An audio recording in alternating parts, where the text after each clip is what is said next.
యువత దేశానికి భవిత అని నల్గొండ రూరల్ ఎస్ఐ సైదాబాబు అన్నారు. యువత ఆదర్శంగా ఉండాలే తప్ప భారంగా మారొద్దని కోరారు.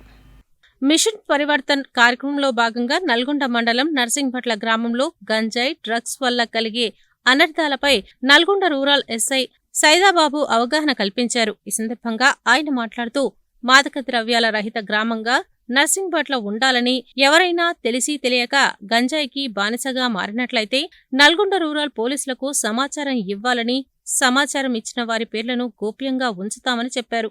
గంజాయి సేవించిన వ్యక్తుల ద్వారా కుటుంబానికి, సమాజానికి కీడు జరుగుతుందని, ప్రతి ఒక్కరూ తమ పిల్లల్ని వారి ప్రవర్తనను గమనిస్తూ ఉండాలని తెలిపారు.